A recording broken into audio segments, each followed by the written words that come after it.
Hello. Yesterday I did some practical experiments on self-observation, the three centers. I was actually picking up a pizza Friday evenings. It's my habit. And I walked up to the top of the road and then sat in a park waiting for the pizza to be cooked and then walked back. So I'll just share.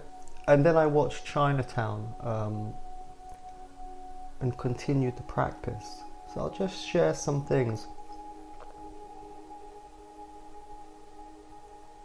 My idea was to first of all observe moving, then emotions, and then the mental center, one by one in isolation. So as I was walking left, right, the first thing is the gait. To experience myself almost like a horse. The hips and the legs, the gait. Can I get in touch with the moving center through experiencing the gait within as I'm conveying myself up the road, and then feeling the rib cage and the spine as well, the movement of the body, which is like a silent presence within us, unnoticed.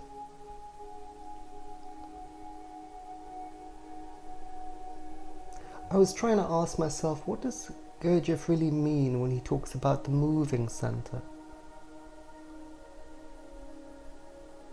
And not just to observe it in a cold way from a distance, but to enter it, enter that mind that is moving, that is a bit like a locomotive. The pistons move on the side of the wheels, slowly revolving, the right side then the left side, ambulating along the road. We live in an amazing world where we experience the three telemetries from the physical world, and then the emotional world, the world of breathing, and then the mental world. And they are three separate channels, like red, green and blue are three separate channels of color. And all this goes unnoticed, but it is there. It is like when we walk down the street, there are three intersecting planes, if you can see it in an abstract way. So I was feeling my body as I was walking, the silent presence. It's using energy, but it is effortless. It walks effortlessly. It doesn't make any demands on me, it doesn't complain, it doesn't say no. It just walks gracefully. It is it notices the terrain. If there are gaps in the paving stones or curbs or roads, that it notices. It notices the physical world. And later on, I was watching Chinatown, Jack Nicholson, old movie, and in one part, Nicholson is driving through California, open landscapes in his car, and I could feel the moving center become alive again, because through my eyes I could see terrain. I could see canals and roads and embankments. Then the moving center became engaged again. It could see the terrain and it was responding to it.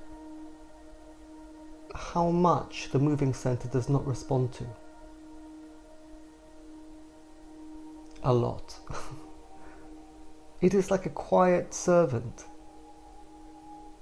How would it be if I could feel myself like a growling tiger if I could, make claws with my fingers and be like Shere Khan in the Jungle Book, how would it be for the moving center? But the interesting thing is, when you read those stories as a child, you're not really, I don't think it comes from the moving center. It's more like an emotional sense of a tiger. Rawr! It's like what you're feeling is a sort of emotional sense of what it might be to be a tiger, but you don't feel it in the body. When you see politicians who talk about going to war and being brave and being tough, they don't really know what they're talking about because they feel it only emotionally, sensationally. They don't really feel the physical side of things. Because to know physically what it means to go to war, to fight, is something that these days I think few people really have the experience of. It's another way that society confuses one center for another. Then I switch to the feeling center. And it feels like a kind of cloud around me, certainly around my torso, almost like the wind. I would call it like the wind. It's something to do with the breath. It's like an atmosphere. What are my feelings? Unless I'm thinking about something dramatic, my feelings seem to be restful, but not still, but very restful. But if I am sensitive, I can feel small ripples in them. Maybe if I walk past a large tree, something changes inside the feeling body. Often images from society enter into my head, and then there's a dramatic change. But certainly it's easy to see the difference in character of this atmosphere around me. And it's very sensitive, very sensitive. In fact, all the centers have a lot of sensitivity. When it is discussed, the difference in timing between the centers, that's not as important as massively increasing the connection we have with the centers. That has to come first before you discuss more complicated things. And then as I was waiting for my pizza to be baked, I was sitting in the park and contemplating what is meant by the mental center. I mean, these days, after so much meditation, it can be almost silent upstairs. So what is meant by the mental center? If I change my perspective so I experience my head as a sort of open space where the visual light enters into the cave of my head, and then there is a response. It is like I'm experiencing that type of reality as a tunnel. Through my eyes comes all this light information, and it is received. It is received. It's really quite strange to experience yourself like that. The light information floods through the front of the head, and then the entire thing, it's like the open sky is receiving this information and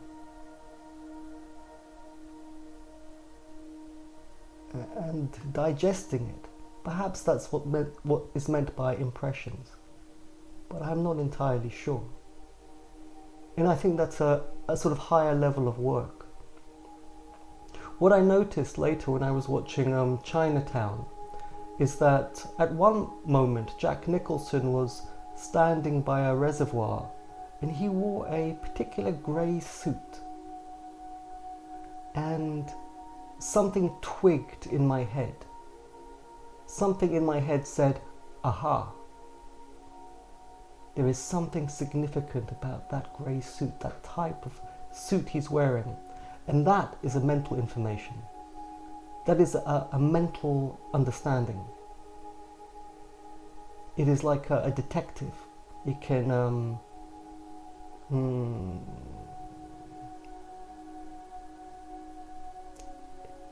it can capture certain things.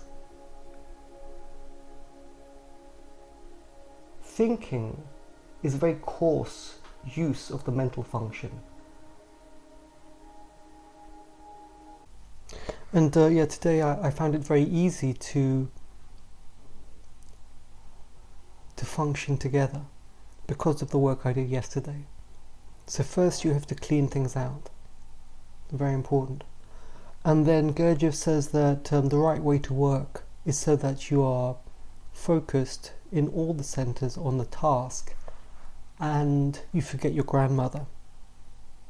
He uses some expressions like that. So you don't retain a sense of self-image. You are fully focused. I would say that it feels like you have a luminescence inside of you when you work like that. Everything is together and you are with the task, and there is no sense of self-image and no concern. There is just full action.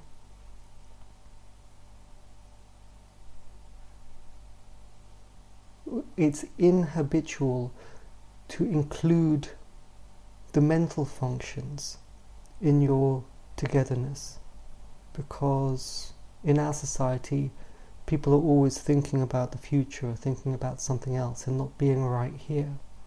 They don't value the integration of the mental functions.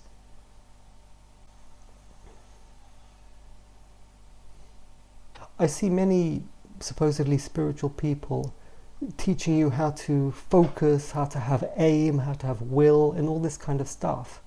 And what they mean is that they want to use their mind for something, to kind of whip them into shape.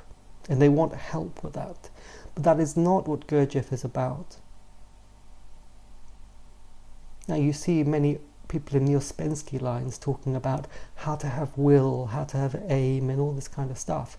They are so habituated to using their mind that they want more of it. They don't have any sense of three-brainedness, three-centeredness. In another expression of this wrong direction is the now, awareness, presence. All these words are disembodied. Anybody who feels the now or awareness is no longer in the real world. They live in a little cloud in outer space. This is not what Gurdjieff is talking about. Gurdjieff is talking about knitting together your functions so that you can become a real human being.